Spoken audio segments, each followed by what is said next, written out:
I can't do it. Okay. We'll do it live. Okay. Do it live! I'll write it and we'll do it live! Good morning. It's time to wake up. This is Snowman in the Morning on the Arena Sports Network. Did you not get the memo? Let's get busy!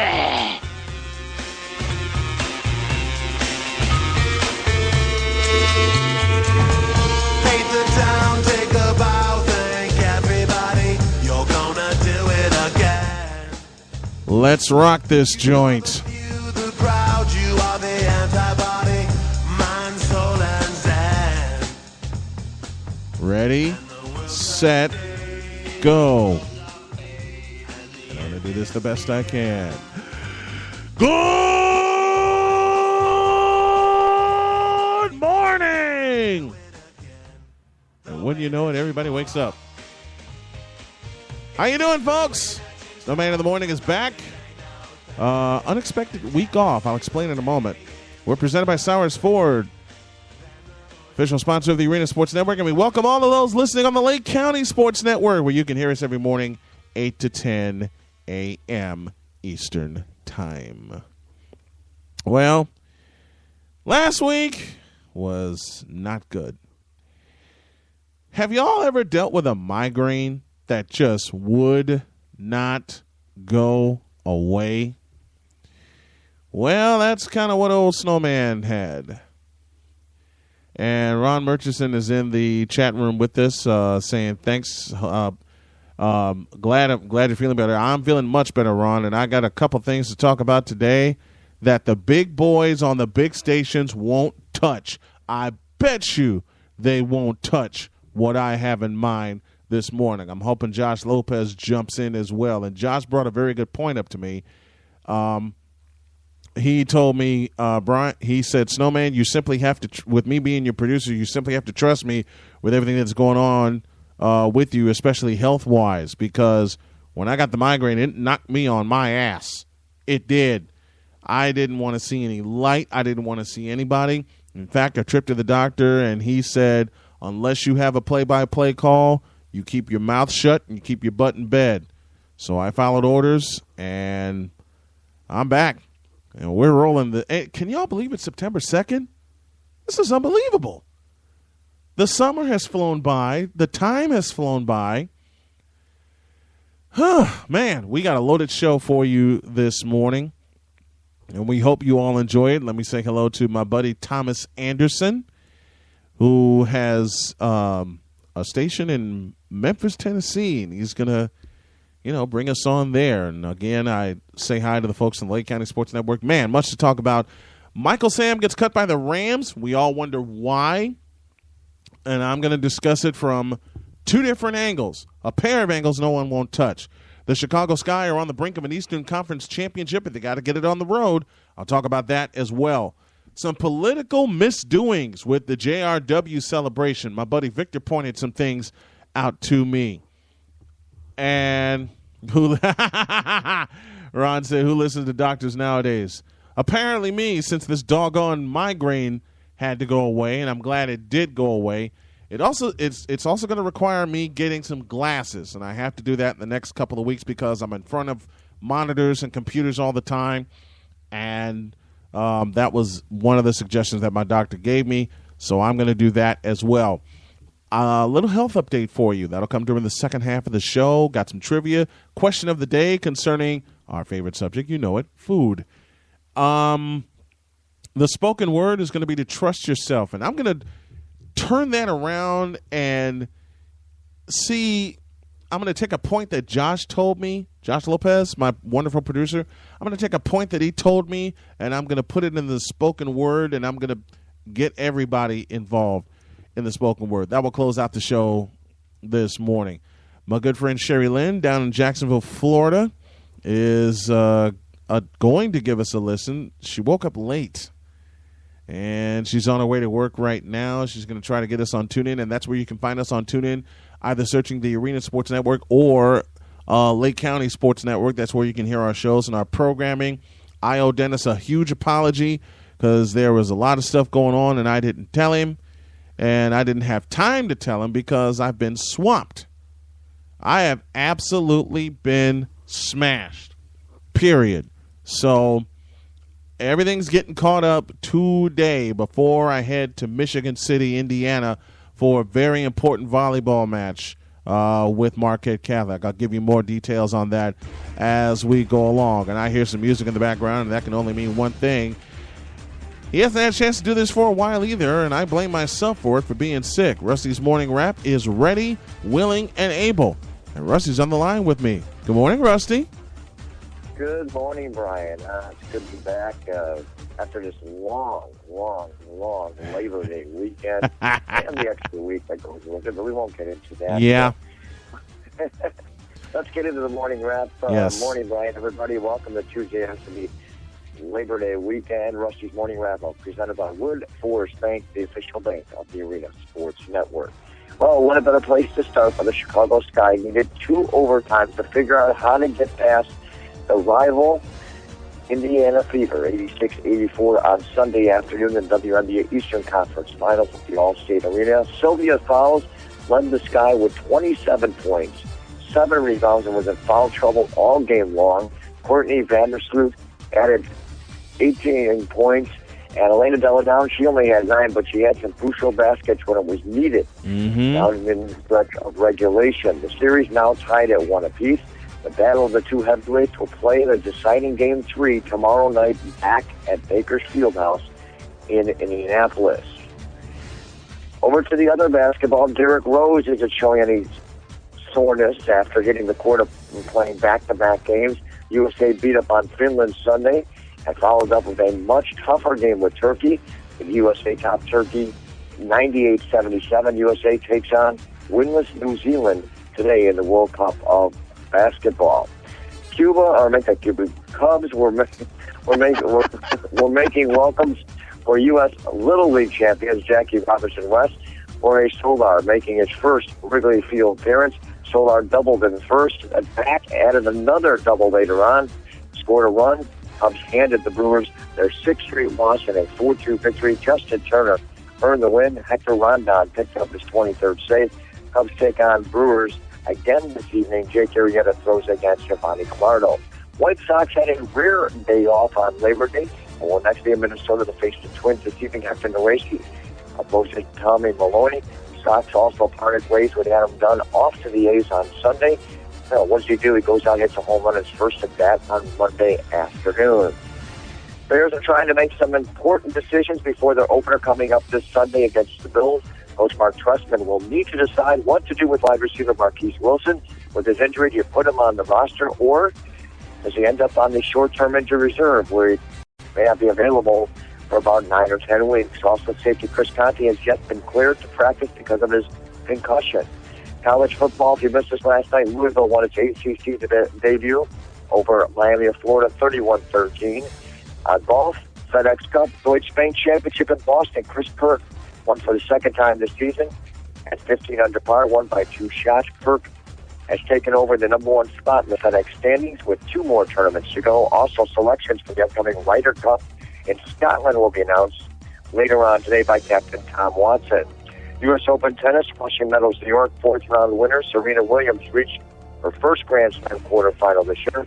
Other women's winners were Victoria Azarenka, Ekaterina Makarova, and Flavia Panetta. On the men's side, 4th-round winners including Andy Murray and Stan Wawrinka. Lastly, Brian, it's too quick for the White Sox first-round pick, Carlos Rodon, to come up. Maybe, maybe not. The Sox have made room for him, though, on the 40-man roster and could be in the big leagues this week. Rodon was the number 3 overall selection this past June's draft and the first player in the draft in his class to advance to the AAA level. In 3 starts, though, at AAA Charlotte, the left-hander has given up 4 runs on 9 hits over 12 innings, good for a 3.00 ERA. But is it really the right time to bring him to the big leagues? Rusty Silver for the Arena Sports Network, and don't forget to visit Wood Forest Bank at woodforest.com for more information. Good job as always, Rusty. I thank you very much, and I will talk to you tomorrow. Will do. Have a good day, buddy. Man, the Chicago Sky are on the brink of an Eastern Conference championship. I got more about that in a deuce.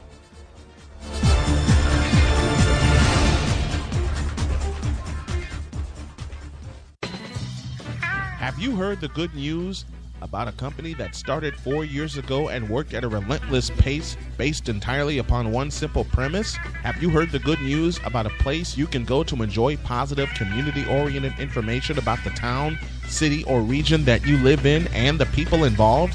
Have you heard the good news that you yourself can share stories about this same theme to others in your community? That place is LaPorteCountyLife.com. At LaPorteCountyLife.com, you can celebrate a company that had a crazy dream based on a belief that positive breeds positive, and that people want to read, hear, and watch stuff about good people. At LaPorteCountyLife.com, you can go to a place to enjoy positive, community-oriented information about the town, city, or region that you live in and the people involved. Want to see more? Want to read more? Want to hear more? Then go to LaPorteCountyLife.com. Have you heard the good news? Get your best price on Ford trucks, Focus, F-150, Explorer, Escape, and Lincoln MKS, MKT, MKX, MKZ, as well as Fiesta, Fusion, Taurus, Mustang, Navigator, and all other new Ford Lincoln vehicles at the all-new Sowers Ford in Lincoln, Northwest Indiana's newest Ford Lincoln dealer. We offer new and used Ford Lincoln vehicles, parts, service, and used cars. If you are in Northwest Indiana or near Michigan City, LaPorte, Hobart, Burns Harbor, Valparaiso, Chesterton, South Bend, or Portage, there is no comparison to the other dealers around town. We are about to earn your business with top quality service and the most competitive pricing in Indiana. Stop by today at 3930 Franklin Street in Michigan City or give us a call at 219-879-5381. That's 219-879-5381. Or visit us online at www.sowersauto.com. Sowers Ford Lincoln, Northwest Indiana's newest Ford Lincoln dealer. Now what's that? I say, now what's that boy up to? Better check on it, yeah. You're listening to Snowman in the Morning. Ask a silly question and get a silly answer. All right, Josh, for the last time, wake up.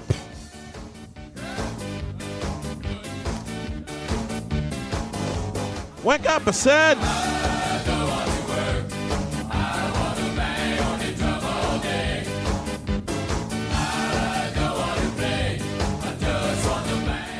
Snowman in the Morning back, presented by Sowers Ford of Michigan City. Sowers Ford. You can visit them online at sowersauto.com.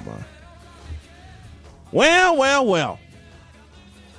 I had a conversation a year ago with my buddy Michael Lyle about the WNBA and its popularity, and he posed a question to me. The question he posed to me was, Brian, what if Elena Delle Donne and the Chicago Sky got into the East Finals within the next year or 2 years?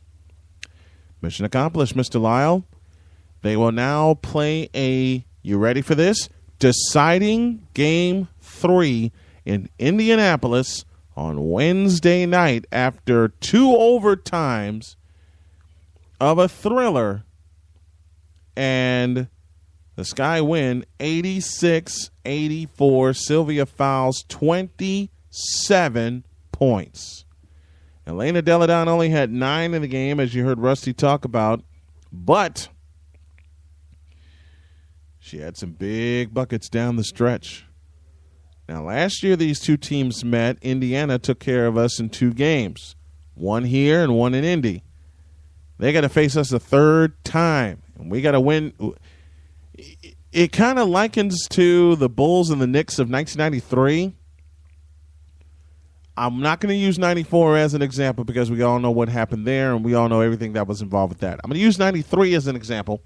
Scottie Pippen said, we have to get a win here. This was after Game 5 in New York, where the Bulls pulled a slick diamond heist, as the headline was blasted over the Sun-Times, and stole Game 5, eventually won Game 6, and eventually won their third straight championship. What would it do? We talked about the impact that JRW has for the city. You know what's really getting on my nerves, though? The fact that the Chicago Sky still does not get any pub. Not as much pub as they need to. Do y'all realize that they are on the brink of an Eastern Conference title? I've had so many people ask me and tell me, dude, why are you covering them? Because no one pays attention to women's basketball anyway. Well, I hate to inform you all of this, but apparently 6,019 people love women's basketball. Apparently 6,000 people love Chicago Sky basketball. And apparently 6,000 people, which was the attendance at Allstate Arena, love to see the Sky pull the upset. A big upset. I wouldn't be surprised if they travel well to Indianapolis for tomorrow. Deciding Game 3 on the brink of a conference title. No one put them there after the horrible start that the Sky got off to because they were missing Elena Deladon, who had Lyme disease for most of the season. But in a conversation with one Pokey Chapman, she said and restated that it's not how you start, it's how you finish. And apparently this Sky team is listening, because they are finishing with a flourish. And I'm inclined to think and believe that they will pull the upset in Game 3. Rusty just shot me a great note. Oh, he made a great comparison. I'm going to use this comparison, and thank you, Rusty, for it. Do y'all remember... And yes, I said y'all, it's early in the morning and my southern twang is all the way out. Do y'all remember the many times the Bulls had to face the Detroit Pistons in their come-up? 1988 Eastern semifinals. Got beaten 5 games. Detroit won Game 5, 82-73. 1989 Eastern Conference Finals, got beat in 6 games. 6-game clincher won by Detroit, 102-93 in Chicago Stadium. 1990, the infamous migraine Game 7 from Scottie Pippen, who has since made up for it. They lost Game 7 on the road, and I want to get this right, 91-73 was the final. In the Palace. Nobody won a road game in that series. 1991, the Bulls got it right. And not only did they get it right, they smashed Detroit and swept them with the Memorial Day Massacre, 115-94 in the Palace to claim the Eastern Conference title, go on to the NBA Finals. They beat the Lakers in 5 games and win the World Championship. Now, I brought all that up, and thank you, Rusty, for that comparison. I brought all that up to say this. Do not doubt this Chicago Sky team. They are coming together, and they are peaking at the right time.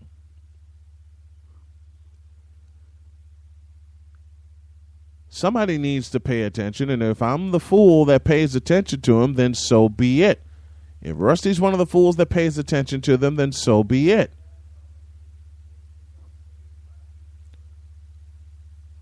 Somebody needs to show this. And you know what?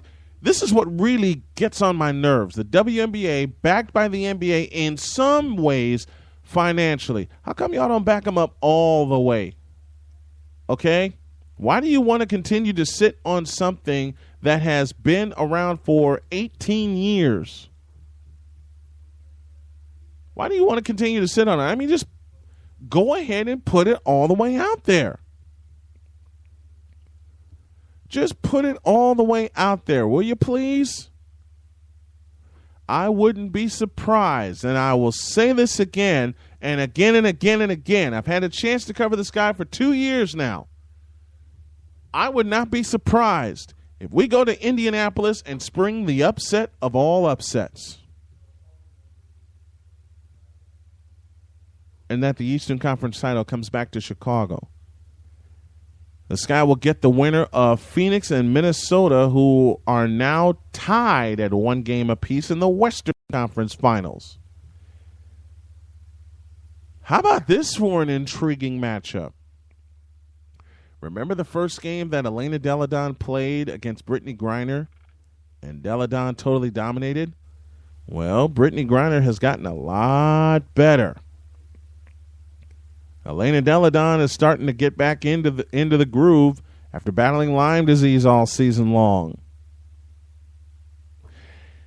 Hell, if the Sky win on Wednesday and they play either of these two teams, it's going to be a track meet. It is going to be a track meet. Because except Indiana, and I got nothing against Indiana, they play great defense. Okay? The Fever play great defense. That's how they won their championship a couple of years ago.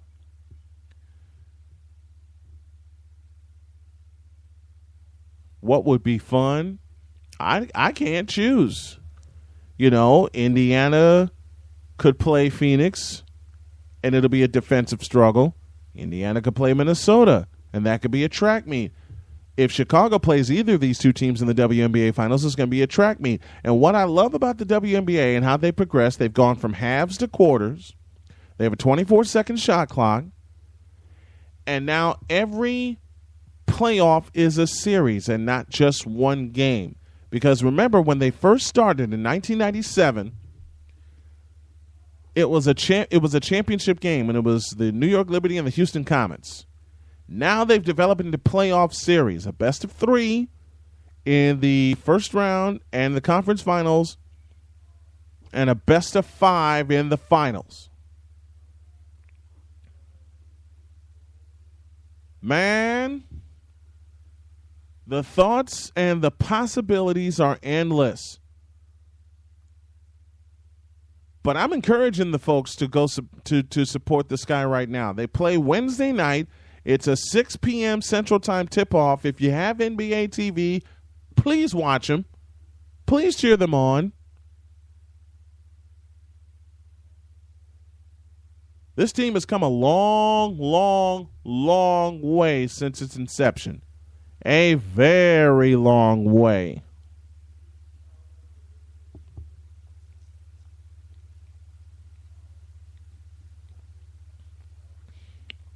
What should scare a lot of folks in the WNBA right now is the fact that Chicago is on the brink of an Eastern Conference title. But as Chris Berman says best, that is why we play the games. Game 3 of the Western Conference Finals tonight, 9 p.m. Central Time, NBA TV. Please check it out. And then, of course, the Sky and the Fever tomorrow night at 6. Let's see what happens. Let's see what happens. All right? This is the most intriguing playoff that the WNBA has had, I believe, since its inception, especially since it's gone to a series format. We will see what we shall see. Snowman in the Morning, driven by LaPorteCountyLife.com. At LaPorte County Life, they always ask you, have you heard the good news? Speaking of basketball, let me get this note out of the way. I was given this note. Let's talk a little college football first. One of the primary candidates for the Heisman Trophy is a fellow by the name of Bryce Petty, the starting quarterback for Baylor. Well, Bryce Petty has an issue. He suffered 2 cracked transverse processes in his back after taking a hit early in Sunday's game against SMU. Baylor won that game 45-0. The transverse processes are small bones that stick out from each side of a vertebrae. The source says it is something that heals on its own, and Petty is listed as day-to-day and can play when the pain is tolerable. The 6'3" senior and Big 12 Offensive Player of the Year is regarded perhaps the toughest guy on the Baylor team. Baylor didn't practice Monday. They're home Saturday against Northwestern State. Petty was hit in the back, and I watched this game with my buddy Victor. in his first series. He still threw for 161 yards and 2 touchdowns. That had a 5-yard touchdown run for a 31-0 lead. But he was hurting. He was absolutely hurting. Every time he threw the ball, he couldn't step and throw. He couldn't put anything on it. Even though he was 13 of 23, he missed open receivers on several throws that he usually hits. Last year, he threw for 4,200 yards, 32 touchdowns, and 3 interceptions last year. I was battling, Petty said, I was battling through some stuff. That whole first half, I couldn't really plant and throw as well as I wanted to. Every time I planted, I could feel it. He also added, it's nothing that serious. Everything's good, close quote. Not when you're dealing with a back, Bryce. Baylor is one of the highly regarded teams that is that people are saying could compete to get into the college football Final Four. They're ranked 10th right now. You just wonder how Petty is going to deal with this with this back pain. And speaking of college football, my buddy Joshua Jackson made his debut for Florida A&M last weekend. And also, I'm going to try to pull this up now. This coming weekend, Florida A&M plays Miami, who lost at Louisville. I'm so happy. I'm so happy about that. I know it's wrong. It's wrong. It's wrong. It's wrong. It's wrong. But to hell with it. So right. So right. I have a little something for y'all, courtesy of the broadcast. This is courtesy of the Rattler Football Network. This is Joshua Jackson's first touchdown call as I attempt to pull this up now. Fleming under center, takes the snap, got a man wide open, touchdown Florida A&M! Gerald Hearns on the rollout, makes the catch, and the Rattlers tie the game with an opportunity to take the extra point lead. They will be back Saturday night in Coral Gables to take on Miami. Again, that sound is courtesy of the Rattler Football Network.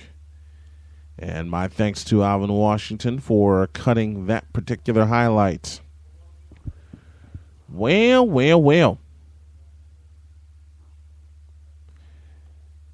I'm anxious to listen to that game on Saturday. I know I'll be on the road coming back from Michigan, but I'm anxious to listen to it, and we're going to try to get that tape and get some highlights up to you.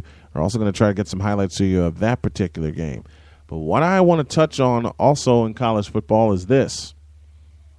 Miami lost last night to Louisville. Louisville won its ACC opener. Miami did not.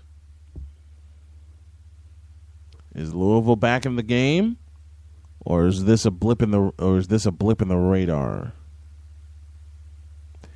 Don't know. Don't know if this is going to be a blip in the radar or not. We'll have to see how the season goes. Let me pause for a minute. When we come back, I got a bone to pick with the NFL. Because they had a chance to put up or shut up on 2 occasions, and both times they shut up instead of put up. I'll explain after the break. An ordinary sunny day, an ordinary family's living room filled with an ordinary bunch of kids, and they were doing nothing. They were couch slouching, they were rug imitating, and lazy minute after lazy minute was passing them by, when suddenly... Huh? Hey guys, that's a personal foul. Inactive activity on a sunny day. Coming to the rescue was NFL running back Reggie Bush. Players don't get lazy penalties. Let's play. Those kids, they listened to Reggie. They got up and play they did. There was fun and running. There were smiles and jumping. And laziness was crushed. Hey kids, don't get a lazy penalty. Kids, listen to Reggie and avoid lazy penalties. Be a player. Get up and play for an hour a day. Go online to check out smallstep.gov for fun playtime ideas. So you can be a player too. Brought to you by the U.S. Department of Health and Human Services and the Ad Council. Be a player. At Strachan Van Til, we just made saving on groceries even easier with our new Building Blocks of Value. Just look for the new icons all around the store to find our weekly advertised specials, everyday smart buys, exclusive limited time offers, new lower prices, and even extra rewards. These bright, colorful icons are all about building honest, uncomplicated value, one block at a time, and giving you more ways to save every day. To learn more, visit ValueMeansMore.com today. Hey, folks, Brian Snow here. Don't forget, tonight at 6 p.m., the Marquette Catholic Blazers will host the Eagles of Elkhart Christian in volleyball. You can hear the broadcast live here on ASN by going to arenasportsnet.com or hitting us on TuneIn. Search the Arena Sports Network, your home for the Marquette Catholic Blazers. Now what's that? I say, now what's that boy up to? Better check on it, yeah. You're listening to Snowman in the Morning. Ask a silly question, get a silly answer. Okay, back we are. 31 past the first hour. 29 before the new hour. And my friend Sherry chimed in with a great thought. A kid with a hurt back shouldn't be playing, should he? When you're playing Northwestern State or playing at all, I don't think he should. That's a great question. That's a great question, Sherry. Thank you. Snowman of the Morning, driven by Sowers Ford of Michigan City. Visit them online at sowersauto.com, or you can visit them in person at 3930 Franklin, Michigan City, Indiana. Okay. Something strange. No, I shouldn't say strange. Something happened this past weekend in the NFL, and it pissed me off. I visited my friend Victor over the course of Labor Day weekend, and when we got the word that Michael Sam A was cut by the St. Louis Rams and B was left off the practice roster, and C, no other team claimed him on waivers.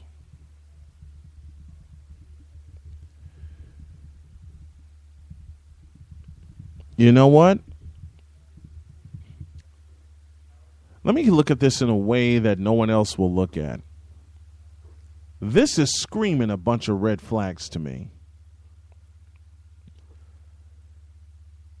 I can understand, and Victor and I shared this opinion. Now, let me put a disclaimer out there. This is one man's opinion upon the discussion with a friend, okay? Everybody else can form theirs. This is just one man's opinion. Now that they got that out of the way, there are a bunch of red flags that's going on with this. In case you don't know the story about Michael Sam, he came out as an openly gay football player. He was drafted by the Rams, and it seemed like the NFL Network and ESPN and most of the other networks wanted to cover everything outside of football when it came to Michael Sam. That should not be. Bill Russell had the perfect retort when he asked a simple question. And the question was, can he make plays? Michael Sam made plays in the preseason, and you're going to tell me that you can't find a spot on your roster for a fellow that can develop and be one hell of a linebacker, the co-SEC player of the year who led the conference in sacks? Let me say that again. The co-SEC player of the year, and you can't find a spot for him? I don't like that. It's wrong. And it sends a message. To me, it sends a message. It sends the message that if you don't fit the good boy mold, you are not allowed in the NFL. In fact, I'll go so far as to say it sends that kind of message with professional sports, period. Now, I haven't weighed in on Jason Collins coming out in the NBA, but it's kind of drawing a mirror image to me. I'll weigh in on that tomorrow. But what is wrong with these people? Roger Goodell, why didn't you step in? Why didn't you say something? Why didn't you say something that send a memo to the teams? If you need a defensive player, give this guy a chance. No one wants to give him a chance. And yes, I'm calling out everybody. What is this? Don't ask, don't tell in the NFL, as my friend Sherry says right now. I don't like this. I don't like the fact that because a fellow came out before he got drafted and then you wait to the 7th round to draft said player, a.k.a. Michael Sam, a.k.a. the co-defensive player of the year in the SEC, a.k.a. the guy who sacked Johnny Manziel twice in a preseason game. You mean to tell me that performance is not worthy of a spot on the roster and a chance for him to compete? Not even a spot on the practice squad where he will have a chance to live out his dream and work with other NFL players so he can get better. So when the time does come around and when you do need him, you can pull him up off the practice squad and put him into a game. You mean to tell me that you will not allow him to work to get better, and yet some other rookies that have domestic violence, some other players, I should say, not just rookies, but players in general that have domestic violence issues are going to be allowed to play after sitting a suspension? Are you bleeping kidding me? You're going to tell me that a fellow who is no longer afraid to be himself will not get the chance to be himself because these people are so closed-minded that they take one look at him and turn a blind eye and a deaf ear to someone who could be one hell of a talent? What? This is the biggest doggone red flag I've had and I have seen with a league I fell in love with since 1982. All right? And that puts my love for the NFL in question. Because some of the moves that have been made by the NFL over the course of the past 2 or 3 years under Roger Goodell's control. And yes, I'm calling out Roger Goodell. Come on, man. You're not making this fun anymore. And a lot of people will agree with me. But let me get back to the point at hand.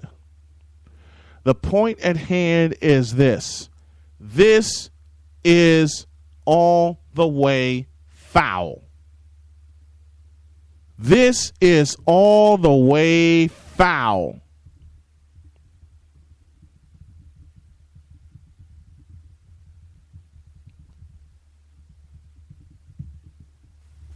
You're not going to let this fellow develop?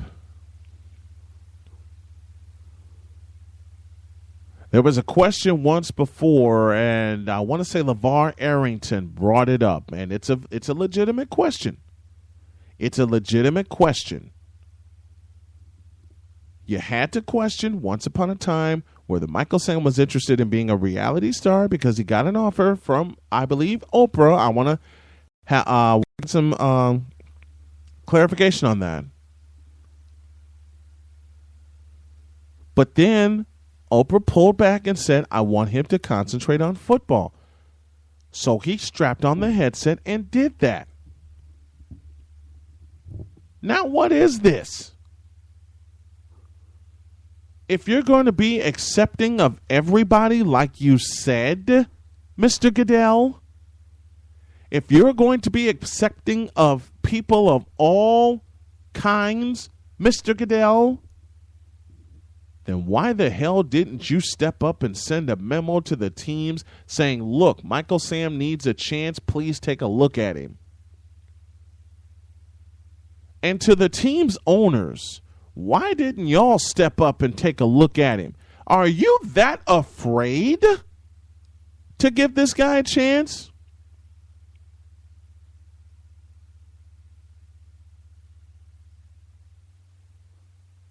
This is all the way foul. It's all the way foul. Ronald Murchison sends me a note. The media is constantly destroying Michael Sam by referring to him as an openly gay player as if that is the position he plays. Most of the time, they don't even mention his position. And who cares about his shower habits? Obviously, ESPN does. Yeah, ESPN. Yeah, other big radio stations. Why the hell do y'all care if he's an openly gay player? If he makes plays, he makes plays. Why are y'all so afraid to give this guy a shot? Tell me that, Jeff Fisher. Tell me that, NFL owners. You had him go through the... How many times did we see the spotlight on Michael Sam since his announcement? How many times did we see the spotlight on him in a negative fashion since his announcement, since his draft night, since his celebration? The guy was crying because a dream was about to come true, and Jeff Fisher and the Rams and the rest of the NFL shut him down before it happened. It's foul. It is all the way foul for this to happen. This was a chance for a league to transcend a time and stick to what they do, which is employ football players.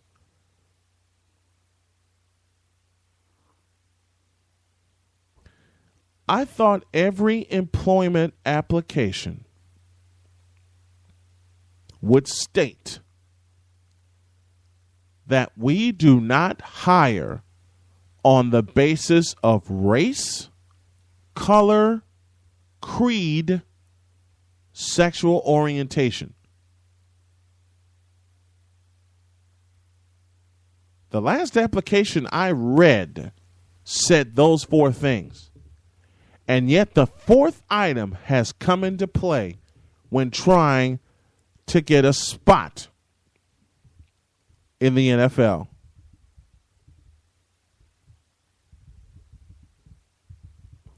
This is wrong. The kids should be given a shot. And I'm willing to bet you the team that actually does come out of its shell and gives Michael Sam a chance, they're probably going to, I hope, you know what? I'm going to go ahead and put this out there, and I'm going to, this is, I'm sorry. This is just all the way foul. Y'all know it's foul, and no one is willing to speak up about it. Well, then Victor and I are the first two fools to speak up about it, then well, we're speaking up about it. Can y'all tell me this is not a red flag?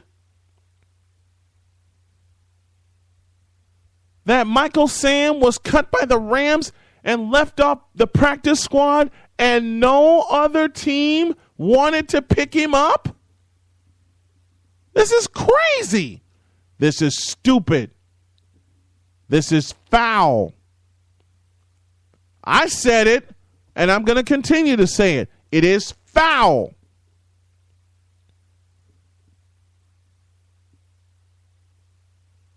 Ronald Murchison sends me another note, and it's a great note. This will obviously stop other players from coming out. The NBA season was almost over when Jason Collins, who came out as gay, was finally signed by a team. You know what? And thank you for bringing that up, Ron. A lot of people categorize that as a good move. No, it wasn't. No, it wasn't. No, it wasn't. It is showing the fear in professional sports, man.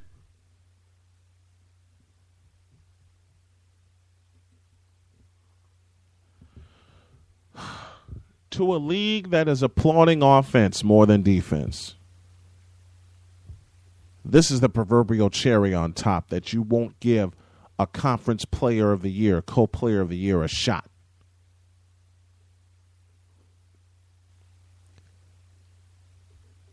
Will there be a team that will pick up Michael Sam? I don't know. Will there be a team that will look him in the eye and say, look, strap on the headset, put on the pads, let's do this?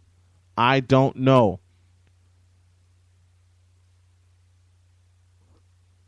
You know, Ron said it best just now in the chat room, and please hop in the chat room with this. I want to know your thoughts, folks. Give me a tweet at SIT Morning. I didn't do that at the top of the show, and I apologize. Give me your thoughts on Michael Sam being, let's just go ahead and call it the way it is. He was snubbed. Let's just go ahead and say it for what it is. Michael Sam was snubbed by the NFL. They gave him a sniff of it. A sniff. And when I say a sniff, I mean they dangled the bait in front of him. They waited till the 7th round. I am inclined to believe that they had this set up from the beginning. With all this coming down, I am inclined to believe that the higher-ups in the NFL were in cahoots to shut Michael Sam out. If he had made the St. Louis Rams, there would be an uproar amongst the good old boys. Well, the good old boys need to suck it, okay? This should be about giving someone a chance to prove himself enough that he belongs on a team. Now, let me look at the other side of the coin. If he didn't do enough, that's fine. If he didn't prove himself to be a part of the St. Louis Rams, that's fine. I can deal with that. But the way all of this came down is screaming foul. Personal and flagrant. I'm inclined to think that there is no way you can tell. You know what? I've never growled on air until now. I've never growled on air until now, but this just stinks. It stinks.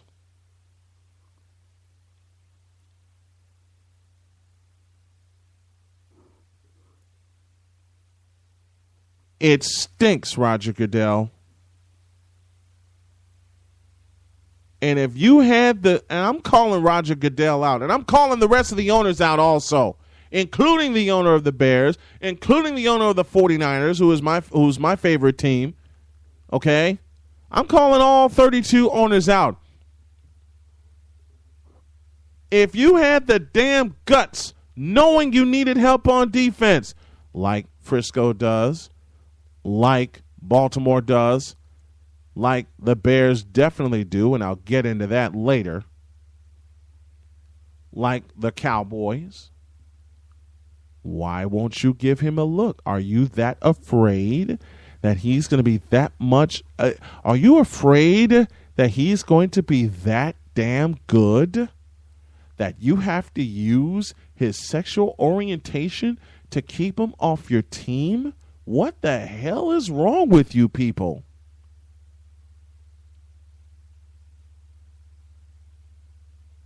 You want to talk about a reality check? The NFL just had one and it failed. It failed miserably. And the reason I said it failed miserably, it denied someone an opportunity.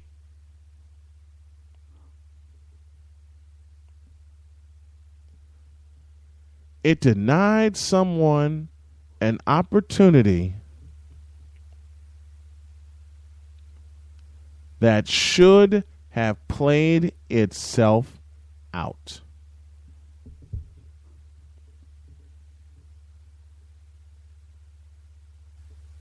And you know what? Let me echo a thought that Ron Murchison just sent to me. Michael Sam, unless a team steps up and takes control,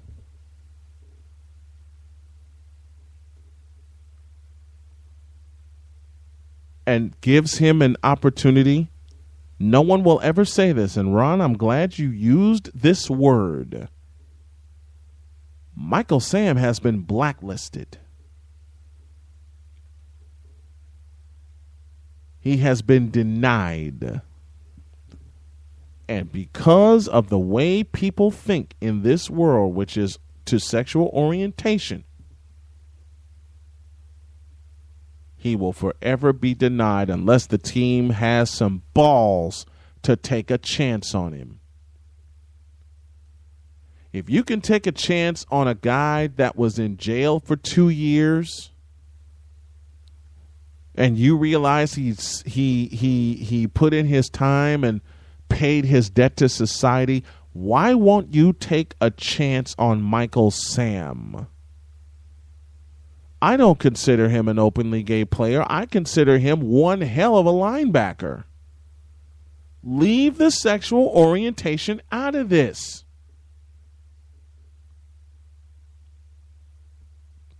Leave that out. Leave that out of this.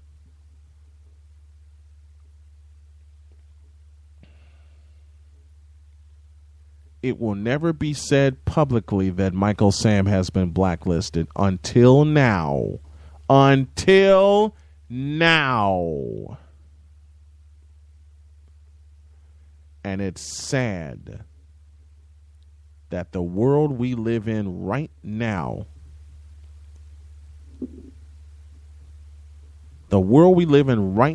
is still so backwards. It's backwards to the point where people are not even given a fair shot because of something in their nature that they have come to grips with. If they can come to grips, if Michael Sam can come to grips with the fact that he's gay but still wants to play football, why can't the rest of the world, not just the NFL, why can't the rest of the world do that? But no. The NFL has become so doggone picky about who gets in and who doesn't that in a sense they have blatantly blacklisted somebody because of who they are. Supposedly, Roger Goodell said, we are accepting of everybody. Apparently, you're not. Apparently, you're not accepting of someone who, let me use the popular vernacular, swings on the other side of the fence. Does it bleeping matter? If he can make plays, he can make plays. Jeff Fisher, Jim Harbaugh, Mark Trestman, Pete Carroll. And that's just a few of the coaches in the league I'm calling out. I'm calling out everybody. Does it matter how he is? Does it matter?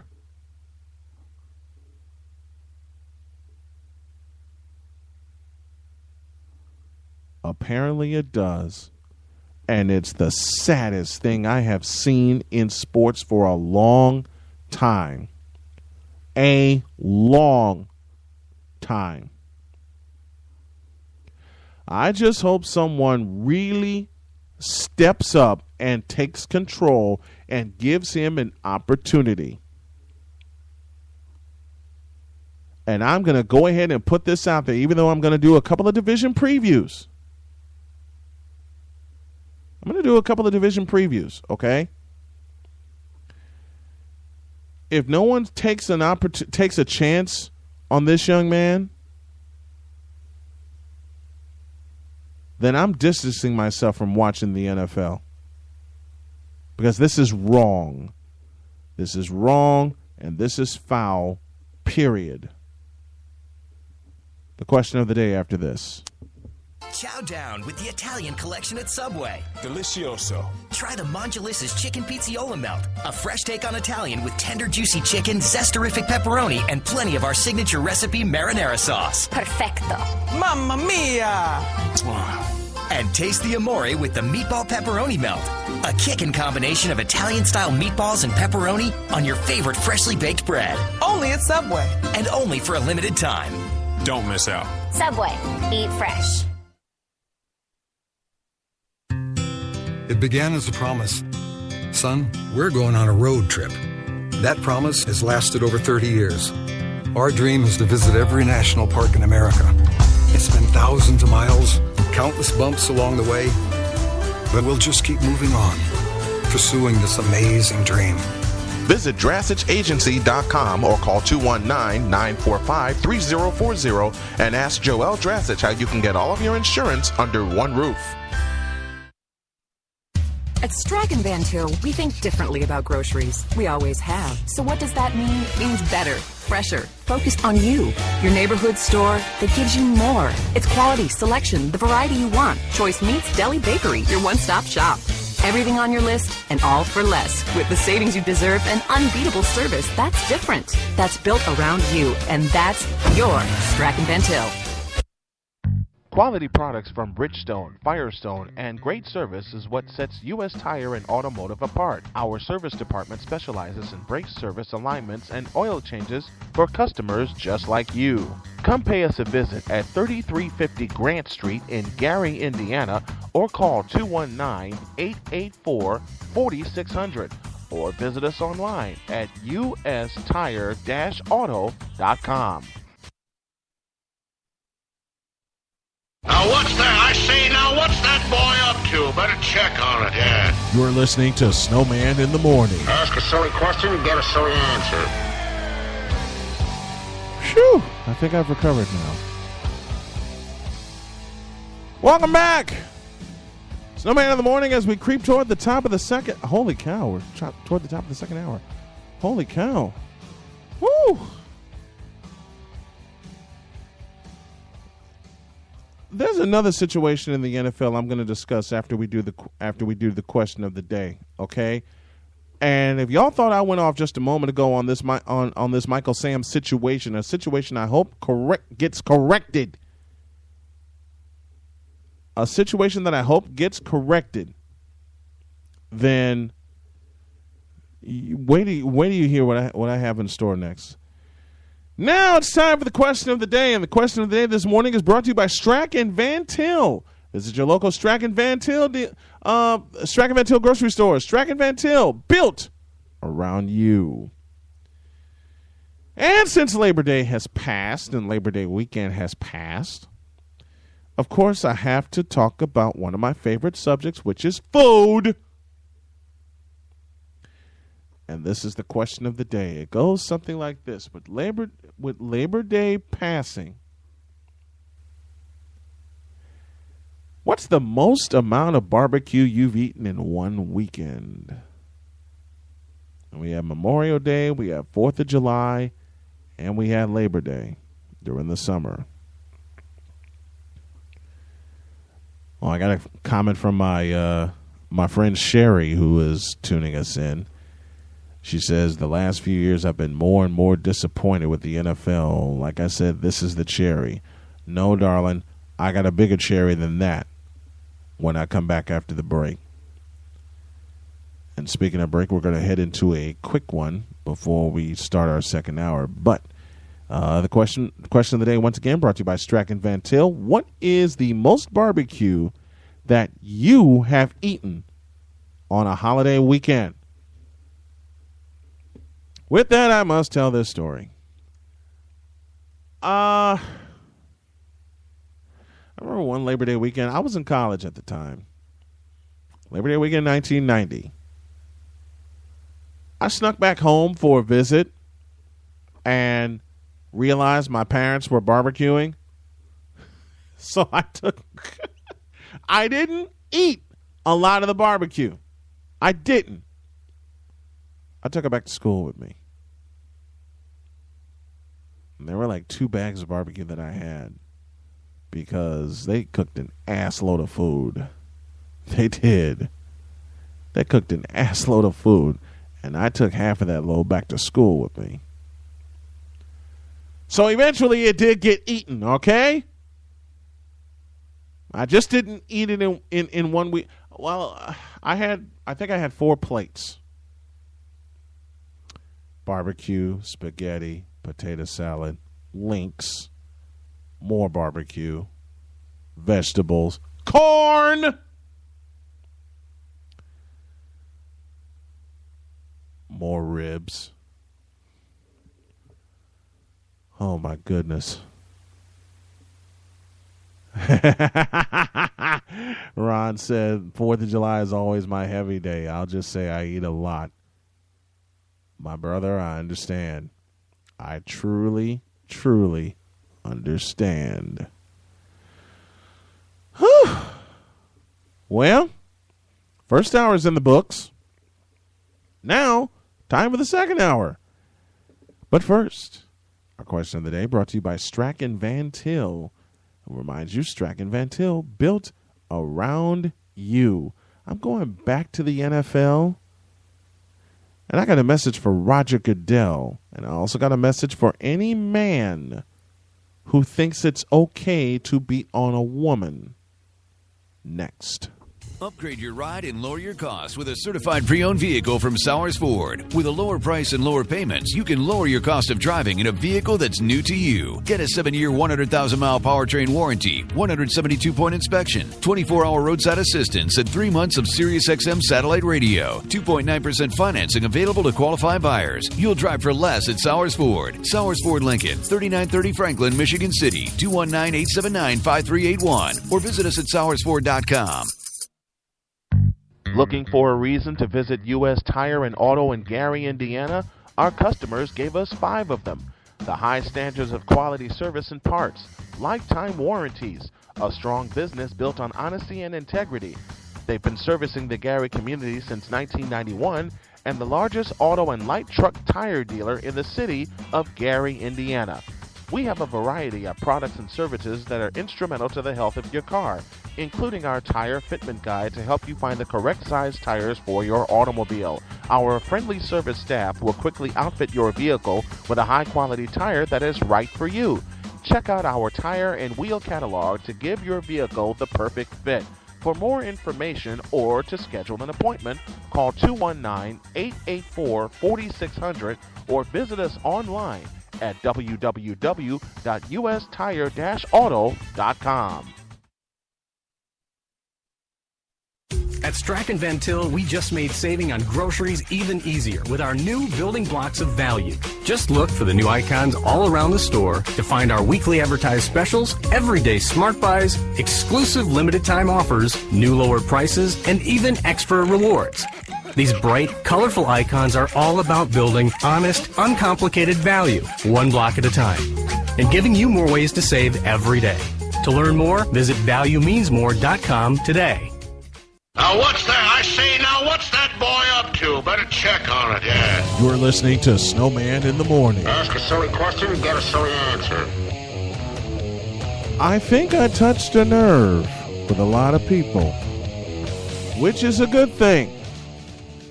Snowman in the Morning, this hour, driven by U.S. Tire and Auto of Gary, Indiana. Visit them, if you would, at 3350 Grant Street in Gary. I'll call 219-884-4600. Well,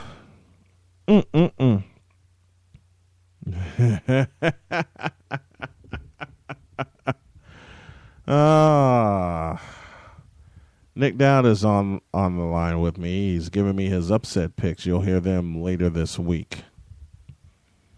No. Let me give the first one right now because he and I are going to come together and do a college football show, which you'll hear Thursday nights at 9 p.m. Eastern. He gave me his second upset alert pick, and it involves Missouri, and I'll leave it at that.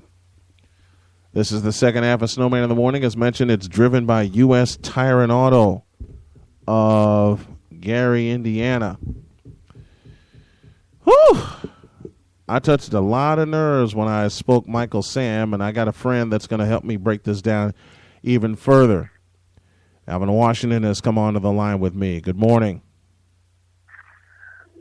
I said, good morning, young man. How you doing, buddy? Well, if I can dig from underneath these rain clouds that hit this plane here the last couple of days, All right. It never rains in Southern California, but it's always raining here in Mason City, Iowa. Yeah, it is. Yeah, it is. Mason City, Ottumwa, or in my case, Kirksville, Missouri, when I was at Northeast Missouri State. Oh, yeah. I'm like, good gracious alive, son. Can you get a man a boat and a man on the side? I don't know. Or can you get a break from the rain? I don't know. I'm just a poor country boy from the south side of Chicago. Yeah. Else, you know. Anywho. All right, man. You talk about this boy here, Michael Sam, right? Yes, I am, sir. Okay. I don't know what incarnation everybody getting a flood about, but let me just break it down to you like the folk broke it down to me the other day. All right. I honestly think the boy made his move too soon. Really? Yes. Okay. And I'm going to tell you how he made his move too soon. It goes a little something like this. Break it down for me. Remember when Jason Collins told everybody that he was playing for the other team the other year? Yes. Notice he was already in the league when he said it. Point. That is why Michael Sam will probably not see anytime soon on an NFL field because of that very distinction. It isn't the fact that he made the announcement. It's the fact of when it is his career that he made the announcement. Aha. Now, whatever the boys do behind closed doors, that's on him. Right. You know, if bro hand floats your boat, bro hand floats your boat. Right. But do understand, as liberal as these particular leagues may look, do understand the real money that's behind all of this. Mm-hmm. That's another piece of yarn for the catch program. Yeah, We ain't gonna get that's for later. So, but again, Jason Collins made this announcement while he was already in the league. Michael Sam hasn't even gotten in the league and he made the announcement. And that raised a lot of flags. Then why did St. Louis take a chance on him? If it raised a lot of flags, and I'm not doubting that it did when his announcement came out, Lord knows I'm not doubting it, why did St. Louis, A, take a chance on him, and B, later cut him? Okay, how far is it from St. Louis to Columbia? About an hour? Try 4 hours. I thought it was closer than that. But before, okay. no, about 2 hours. About 2 hours, yeah. Okay. If they didn't take a chance on him, we would still be talking about Sam Bradford's ACL injury. Point taken. Mm-hmm. Point taken. That's why St. Louis took a chance on Michael Sam. It just still seems foul to me, the way all this played out. No. I think Michael Sam didn't do himself any favors at the combine. Look at the combine numbers. Okay. I see where you're coming from. Look at the combine numbers. On any other day, Michael Sam probably gets at worst 4th round. At worst. I mean, let's be honest. He is the reigning SEC co-defensive player of the year. Right. That alone gets you at least a 4th round look. Right. Again, I believe Michael Sam made his move way too soon. I can't argue with that. I can't argue with that, but it just the way everything played out is where I'm coming from, where everything still seems foul. I can't argue with what you're saying. I won't argue with what doggone microphone. I can't argue with what you're saying, and I won't argue with what you're saying because what you're saying is completely accurate. And I agree. He did not do himself any favors at the combine. He did not post anything great. Even the fact that a co-defensive SEC player of the year, as you said, and I'm agreeing with, gets you 4th round pick. It's just everything socially surrounding it that kind of ferments with me. Well, let me bring this angle into it, and let's be frank. We've been covering sports at every level for a long time, and we've seen the social justice aspects rear their heads ever so often. Yeah, you know, something of this magnitude where you've got somebody's sexual orientation playing a huge part into whether they are employed into a particular sports league. This is unprecedented ground we're breaking here. Again,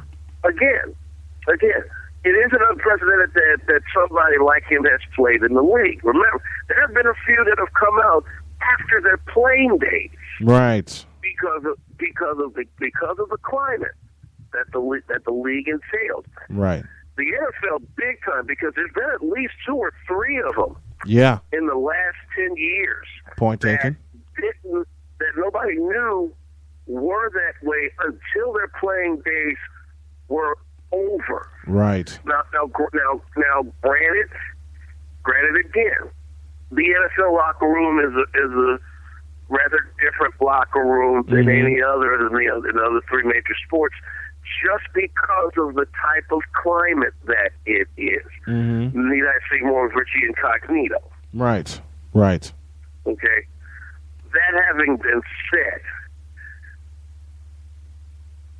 sometimes you have to use the head between your ears and not the one between your legs all the time. Right. You have to. Yes. All right.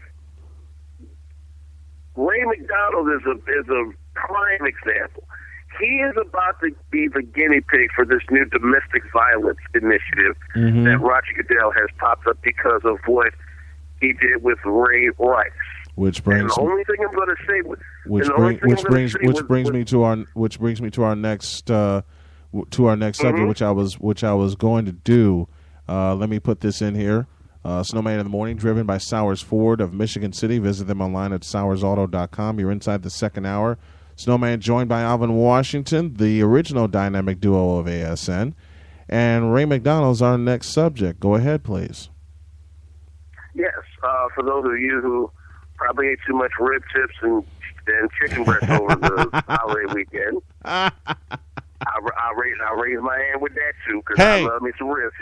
Hey, I raised both my hands with that. That was my question of the day this morning.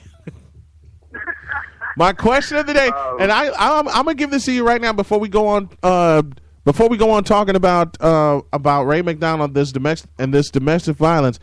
My question of the day, and I got to give this to you: what is the most barbecue that you have eaten on a holiday weekend? Please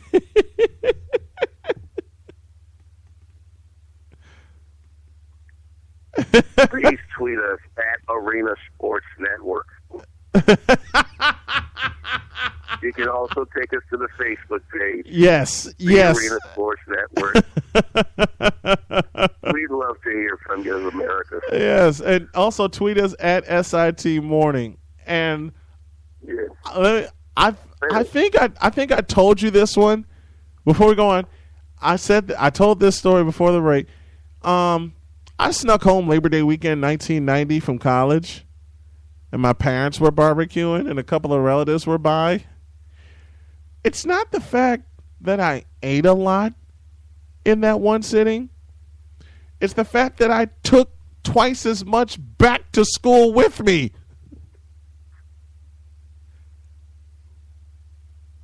Well, your freezer was definitely not complaining. Huh? I said your freezer was definitely not complaining. My freezer wasn't complaining. My roommates weren't complaining. And the rest of my doggone floor wasn't complaining. Especially with how much stuff I brought back. Hey.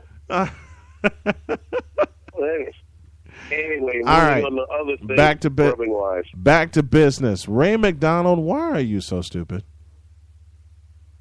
Oh, man. We're going to cliff note this for the folk that aren't quite into the EBG. We're going to cliff note this. All right. Ray McDonald, God bless the brother, but unfortunately he got caught up with a domestic violence charge against someone, and I believe that woman is pregnant. Oh, that's worse. He got caught up on a domestic violence charge, which is actually where he got caught up at a felony. To which this comes 3 days after Roger Goodell stiffened everything. But Roger Goodell announces the new domestic violence initiative in the league, which of course is in response to the Ray Rice punishment that was meted out. Goodell admitted that he dropped the ball on that one. Goodell may admit to dropping the ball on that one because there was such outcry over the number of games that Ray Rice got. But here is my rebuttal to that. All right. And not so much to Roger Goodell, but to those that decry the punishment given out. Right. Did you not hear that the woman herself admitted to striking him? Yeah. Did you not hear that? True. No one will talk about, no one will talk about that though. You know it. This is one of the two parts that are conveniently left out of those that decry the Ray Rice punishment. Yeah. Here's the second part, and no one, and I mean not one single media outlet has said this. Until now. The only angle that we have seen in that TMZ report was the angle of Ray Rice dragging his wife out of the elevator. Yeah. I have no doubt that Ray Rice's blow to his now wife was a pretty severe one. You can tell by the way she looked coming out. Yeah. But if I could parallel this one with the Jay-Z Solange situation, where is the angle inside the elevator itself? Absolutely. Absolutely. See, that's the thing that's going to really show you where all this began. And they won't show it because they'll conveniently forget about that angle in the elevator. And see, this is my beef with those that do not consider the man's side of the story when it comes to domestic violence. Because, ladies and gentlemen, I hate to say this to you, but women can become pretty doggone provocative when they want to be. Yeah. All right. Now this is not to diss those that are unfortunately in abusive relationships. Right. I've seen it way too many times. This is not about you, ladies. I understand it. This is about those in your ranks that, for whatever strange reason, think that they can use the fact that they are women to exacerbate or initiate such a situation. Right. No, sister. No. That's not how this works. You strike me, you will get elbowed. I'm sorry. self-defense has to come in here some kind of way for the man. And why wasn't then? And there's the angle that is not. That's the angle that's not spoken. One of them is not spoken. Self-defense. They just want to cry because Ray Rice struck a woman. Now, again, we will state we do not condone men hitting women. Period. In initiation, no. Okay. But why wasn't the self-defense argument brought up? Why? My question should be, why do people not bring the self-defense argument up when it comes to this Ray Rice case? You know, there it is. And see, this is what got Stephen A. Smith suspended from ESPN, and I think very unjustly. Yeah. Stephen A. Smith prefaced and profusely prefaced his comments with, "I do not condone men hitting women." Yeah. Having come from a single parent home, you know, he's a, if you listen back to that segment, I actually have a copy of that very segment that got him in trouble. It took about at least 2 to 3 minutes saying, "I do not condone men hitting women, but nobody should be putting hands on each other." That's exactly all he said. That's it.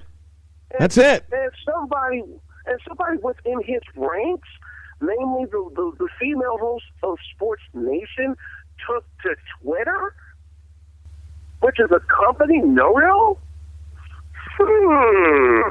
Something wrong here. Somebody needs to be reviewing the company standards at ESPN. Mm-hmm. I'm just saying. Not just the standards, but the policy. You know, because if that's the case, you're putting the policy at risk. Well, you put your credibility at risk when that happens, and you don't address it. All right. Have they addressed it? But nope. They're not gonna. And they're not gonna. They're not gonna. Exactly. You know, and what's the unfortunate thing about it is, it continues to muzzle someone as outspoken as Stephen A. Smith, who I respect tremendously for the fact that he is not afraid to speak out exactly on matters that really mean something. And I would rather see him at an outlet that would allow him to do that. They got it. I don't know if he. This is what pisses me off about that whole situation. They got him walking on eggshells now. They have him walking on eggshells because of something. And you mentioned it, Vin, and I'd love to have a copy of that. He prefaced over and over and over, at least 3 minutes, saying, "I do not condone this," and they still zap him. They still zap him even after he prefaced what he was talking about before he said what he said. And they didn't take that preface into consideration. I would love to see the tweet that woman said in regards to Stephen A. Smith, because that will tell you a lot about how the female contingency seems to view things like this, and trying to muzzle men from really speaking out. Yes, thank you. That is speaking exactly out. what I'm looking for. What I found interesting was when the domestic violence initiatives came down from Goodell. Mm-hmm. The first person after those initiatives came out was a reporter from ESPNW that was stationed at the U.S. Open. Mm-hmm. And I thought, you go to ESPNW for a reaction. Yeah. Now we know what's up here.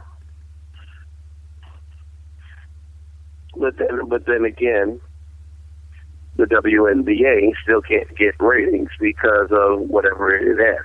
Nothing against the ladies in the WNBA. And by the way, congrats to the Chicago Sky for keeping the Eastern Conference Finals matchup going. Double overtime last night, 86-84 against the Indiana Fever. Game 3 is Wednesday at Bankers Life Fieldhouse in Indianapolis. There's a lot of paradigms that are working in the Ray Rice situation and the subsequent domestic violence initiatives that are now in effect per Roger Goodell. Okay. For those that don't know, first offense for any NFL employee, not just players, but employee. Any NFL employee, 6-game ban. Without pay. Right, 6 games without pay. Second offense. Gone for good. At least a year ban.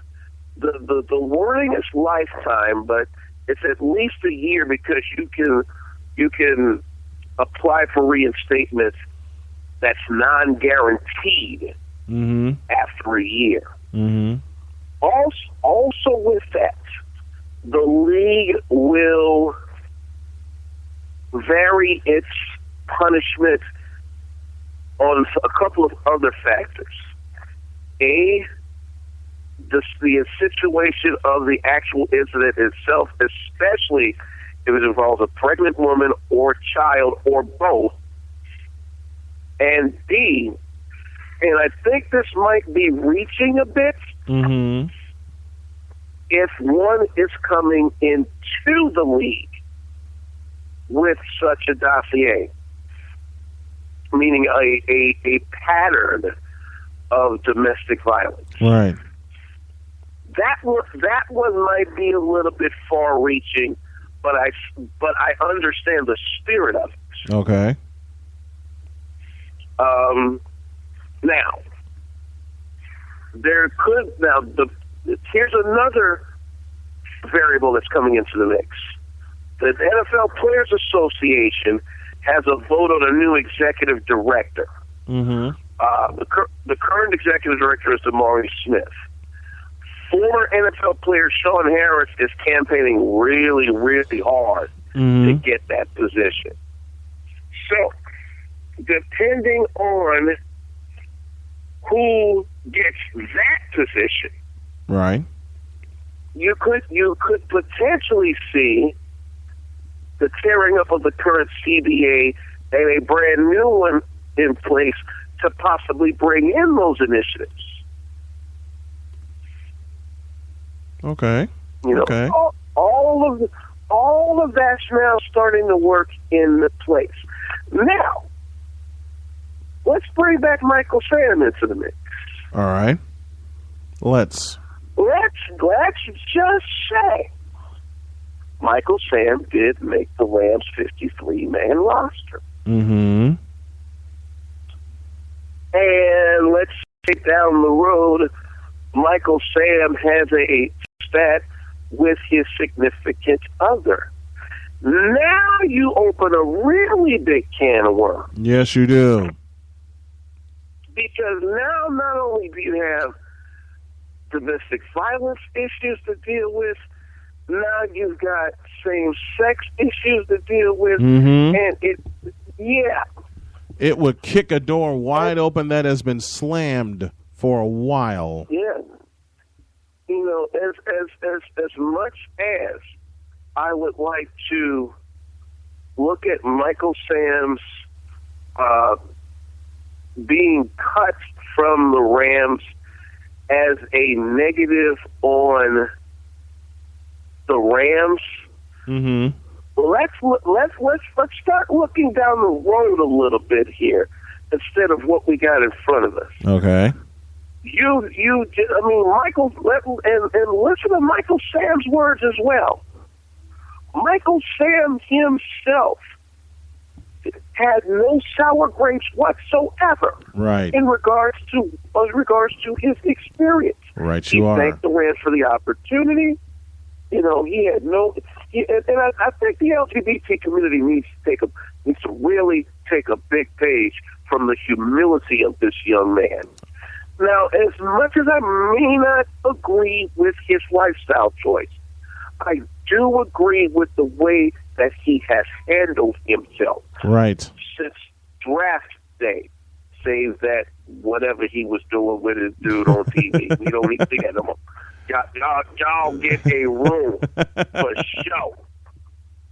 On Real Talk, dude, we did not need to see all of that. Right.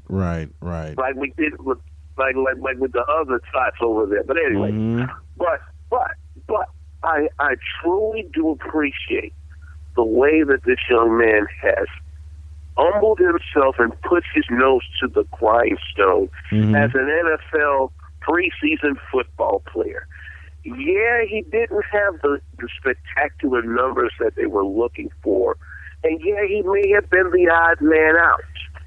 I mean, it's not every day that a 7th round draft pick with the attention that he gets beat out by an undrafted free agent. Right. But the poise and the humility that Michael Sam showed, I think, should be a lesson to everybody who wants to put a social justice cape around somebody like him. All the man wanted to do was just to play in the NFL. Again, I say he may have made his social justice move too soon. Understandable. I can dig that. And that's a very good take on it, my man. That's a very good take on it. Alvin Washington joining me for Snowman in the Morning as we come to the second portion of our second hour. I went from being riled up to being educated. It always happens when I have this man on. That's why he's been my friend for 19 years. When is your next game on ASM? What in tarnation brought back a young man? I got riled up. I looked at it from one angle and didn't consider the other. So I got extremely riled up because the way it was looking.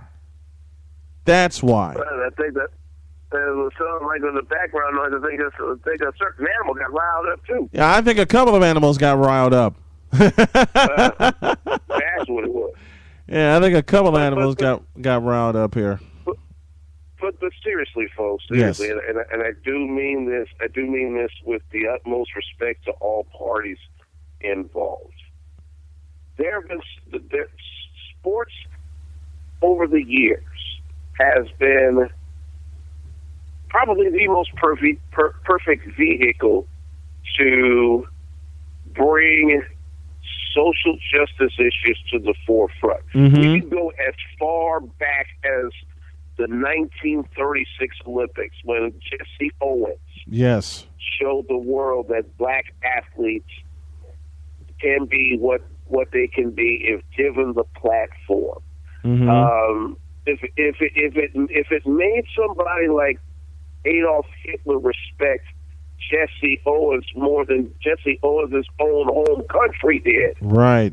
That's saying something, and everything that went with, Adolf Hitler, this, that, and the other. That's a side of Adolf Hitler that doesn't get talked about. No way am I condoning anything that Adolf Hitler. No, not even remotely. Right. What is interesting, what is very interesting, is that if somebody like him respected somebody like Jesse Owens, who beat two very capable Germans, in the 100-meter dash in 1936, and then let's bring it closer to today. The leader of North Korea having an audience with Dennis Rodman? Yes.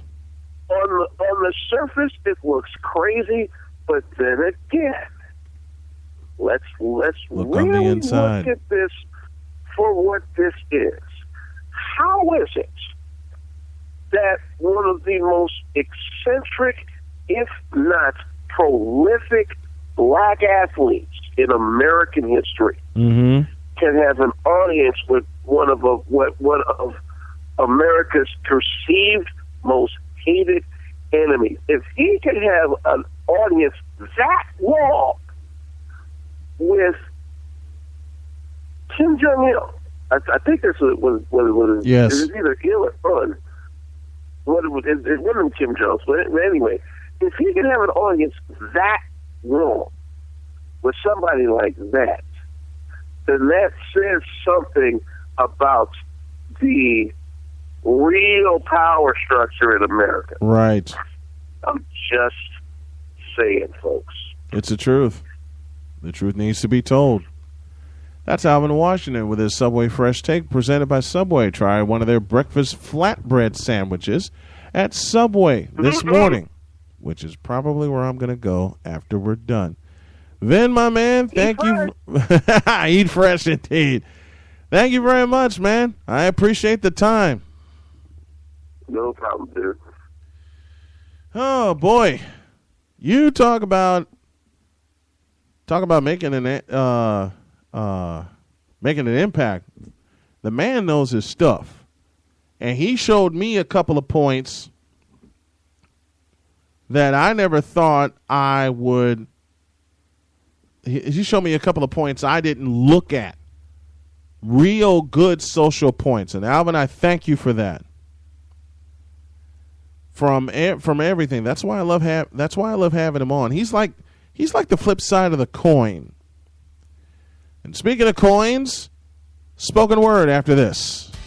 At Strachan Van Til, everything we do is designed around you. From the uncompromising freshness down every aisle to the unbeatable quality you'll always find. It's the very best selection from choice meats to bakery. And getting honest value every single day. All with the friendly personal service and the savings that you deserve. That's built around you. That's Strachan Van Til. Visit svtgroceries.com today. Get your best price on Ford trucks, Focus, F-150, Explorer, Escape, and Lincoln MKS, MKT, MKX, MKZ, as well as Fiesta, Fusion, Taurus, Mustang, Navigator, and all other new Ford Lincoln vehicles at the all-new Sowers Ford in Lincoln, Northwest Indiana's newest Ford Lincoln dealer. We offer new and used Ford Lincoln vehicles, parts, service, and used car. If you are in Northwest Indiana or near Michigan City, LaPorte, Hobart, Burns Harbor, Valparaiso, Chesterton, South Bend, or Portage, there is no comparison to the other dealers around town. We are about to earn your business with top quality service and the most competitive pricing in Indiana. Stop by today at 3930 Franklin Street in Michigan City or give us a call at 219-879-5381. That's 219-879-5381. Or visit us online at www.sowersauto.com. Sowers Ford Lincoln, Northwest Indiana's newest Ford Lincoln dealer.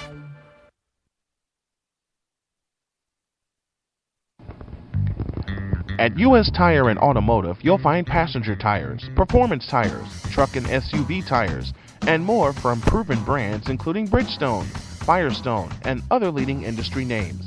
Conveniently located in Gary, Indiana, and providing great service to customers in Gary, Griffith, Hammond, Munster, and Highland, Indiana, U.S. Tire and Automotive offers brake service, alignments, oil changes, shocks and struts, tune-ups, and other valuable services to get your car, truck, minivan, or SUV back on the road.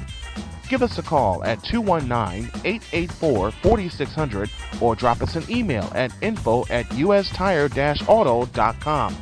Mention this ad and receive a 10% discount on auto work or ask about our tire specials. U.S. Tire and Auto, servicing Gary, Indiana and Northwest Indiana since 1991. Now what's that? I say, now what's that boy up to? Better check on it, yeah. You're listening to Snowman in the Morning. Ask a silly question, get a silly answer. Thank you, Alvin Washington, for joining me.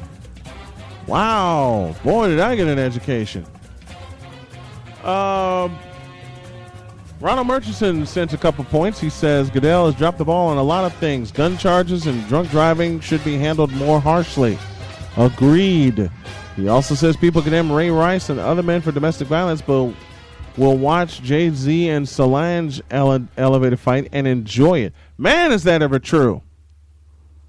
That is ever so true. That's how twisted some people in society are. Snowman in the Morning back, presented by Sowers Ford of Michigan City, Indiana. Visit them online at SowersFord.com. You know what? I just spotted an article on a website called For the Win. It's ftw.usatoday.com, where Hulk Hogan, a.k.a. Terry Bollea, talked about the Monday Night Wars. I'm only going to read a piece of this. FTW asks, at Bash of the Beach 96, you joined Scott Hall and Kevin Nash and cut the amazing promo in the ring after betraying the WCW and fans pelted you with trash. Did you expect that sort of reaction? Hogan says, yes, I knew it was going to be intense. When you tell people for 20 years that you love them and tell them to train, say your prayers, eat your vitamins, believe in yourself, and then all of a sudden you stab everybody in the back, I knew there was going to be a huge reaction. FTW, just before that pay-per-view, WCW started an 84-week streak of beating the WWE in Monday Night ratings. During this period, did you ever think WCW would win the war and WWE might disappear? Hogan responds, I was praying to God that wouldn't happen. I prayed to God that we would become the number one wrestling show and that WWE would thrive and stay the monster that they were. WCW might become a bit of a bigger monster. I never wanted anybody to go away. I wanted two different companies so talent could have a choice where they could work and make big, big money. FTW asks, was there a moment for you when you felt WWE can't talk this morning took control and turned the corner in the ratings battle? Hogan says, no, I just know internally in the WCW things started to fall apart. People got overconfident. I wasn't always there. When I was there every Monday, I had a really good feel of the direction and what then WCW Executive Vice President Eric Bischoff was doing, what the writers were doing. We got to the point where I wasn't part-time, but I was there like every other Monday, and when I'd come back from being away for a week, it's like almost the lunatics were running the asylum. The whole thing changed. There were a bunch of chefs, and there should have been just chiefs. Excuse me. There were a bunch of chiefs, and there should have been just one chief. I kind of saw things starting to lose direction. I'll give you a couple more questions from this article. What was it like backstage at a typical Nitro during this period? Were you guys always keeping an eye on Raw? Hogan says, we had monitors set up, and we would start early because we were a cable show. We would start early and end late if we needed to. We were pretty much watching minute-by-minute stuff, keeping a handle on the game and making sure we stayed in control.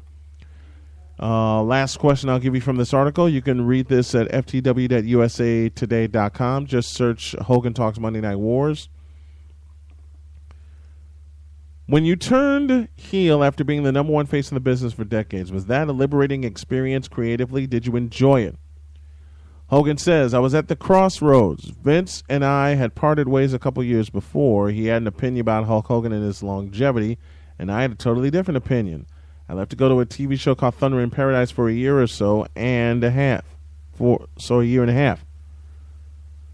Then when Eric Bischoff and Ric Flair approached me about coming back to wrestling, I was ready. After the 14, 15, 16-hour days on the set of this action show I was producing with the Baywatch guys, I'd had enough. Okay, when I went back to work, everything clicked. It just worked. I started out with the red and yellow, beat Flair for the belt, then we got to a point where things flattened out after a couple of months. The decision to turn heel was we were going to either crash and burn or this is totally going to reignite wrestling business, and it did. That it sure did. When he went to NWO Hollywood, it sure did. It gives a good perspective, and I'll put the link on the website. It's a good perspective. The title was Hulk Hogan prayed to God that the WWE wouldn't lose the Monday Night War. Again, that's courtesy of For the Win, part of USA Today Sports. Look them up at ftw.usatoday.com. Okay. Now it's time for the spoken word. The spoken word this morning is presented by Gigahertz, the official computer solutions company of the Arena Sports Network. Gigahertz, And that's where we come in. All right, folks. I had a week to think about this. Some of the time, not of my own doing because of that doggone migraine that wouldn't go away. And I had thought about it, and Joshua gave me a subject, and I never capitalized on it because I never gave myself the opportunity to. Well, I couldn't capitalize on it because I was under the weather and under the bed. But let's be serious. How many people do you know can look in the mirror and look you in the eye and tell you they believe in you? How many people do you know can look themselves in the mirror and look themselves in the eyes and say they believe in themselves? That is where a lot of pieces of the puzzle are missing. A lot of people, and you have to excuse me, got to get a swig.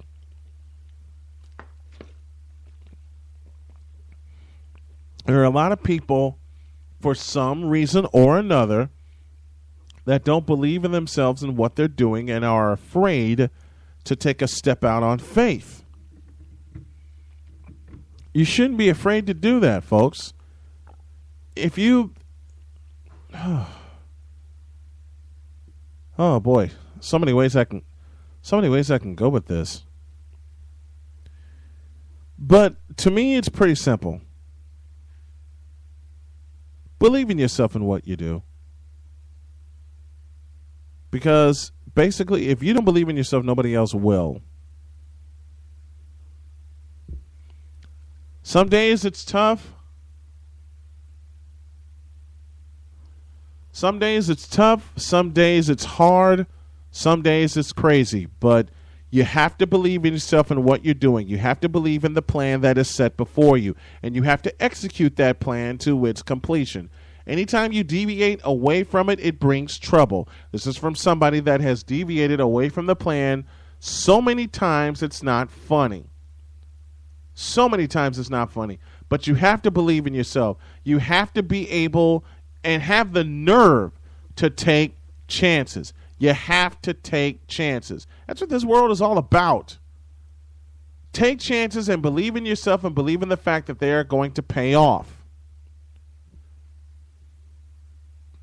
You know, everybody is stuck asking what if. And I will admit, I was one of the people that was asking what if for a long time. And there are some days, even battling through what I've battled through, that I still ask what if. You can't ask what if anymore. You have to and I say this to myself all the time, and I want to say it to you folks. You have to decide and go. If you decide and go, you have your direction. If you take a leap of faith, you have even more direction. If you take a leap of faith and take chances. And I have a very, very dear friend. Her name is Shauna. She said she applauded me for taking a couple of chances. One, in finding her, and two, in what we do here at ASN. And Shauna, I love you for that, for backing me up. Take some chances, man. If you know what you want to do and you believe in what you do, take a leap of faith and take a chance. That's all you can do. The worst that can happen is that it doesn't work because something went wrong. It should never be because of you didn't give your best effort. You should always give your best effort. Man, there are days where I know I don't, but that's slowly beginning to change. When I worked at Camp Snoopy in Minnesota, I always had a saying that if my back was completely sweaty, then I left everything out there. I did my best for that day. You don't have to have a sweaty back, but if you're worn out and you have a smile on your face, then you did everything you needed to for that day. You did everything to make sure that day was a success. And if you didn't, and if you're missing something, go get it. Go find out what's missing and then go get it. Said all that to say this. You have to take chances. You can't always, and I've had this told to me, and it's still told to me, and it's so true. You can't live in a box.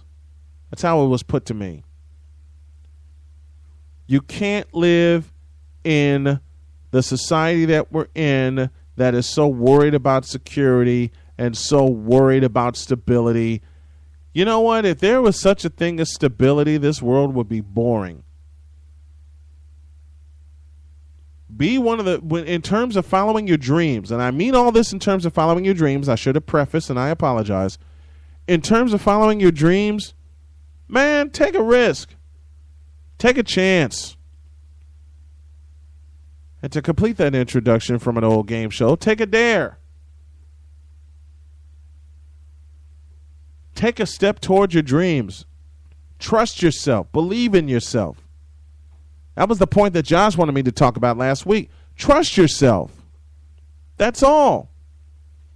That's all you have to do is trust yourself. If you don't trust yourself, you're going to regret it. Now, I don't know about y'all, but I'm sick and tired of living with regrets. And the folks that I'm around are sick and tired of living with regrets. That's why we're putting our foot forward and we're going with it. Put your foot forward and go with it. Trust yourself. Trust in the fact that you're going to make the right call. Trust in the fact that you're going to make the right decision. Trust in the fact that you believe in what you're doing.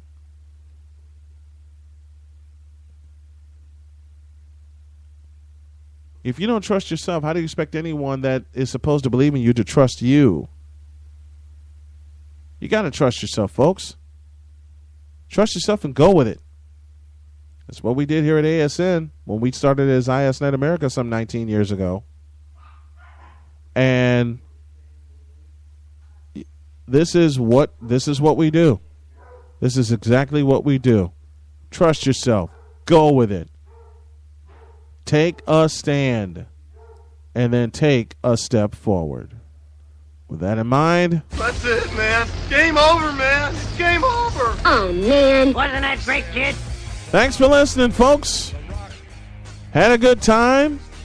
Gonna have some more good times tomorrow, and some better stuff to talk about. Thanks to all the folks that listen in. Thanks to the folks at the Lake County Sports Network for tuning us in, and also to the folks at LMB Network as well, and my good friend Thomas Anderson. Thank you, Alvin Washington, for coming on as well. We'll be back tomorrow with some more great sports talk. Until then, have a great day. God bless. And remember to make your next move your best move. So long, everybody.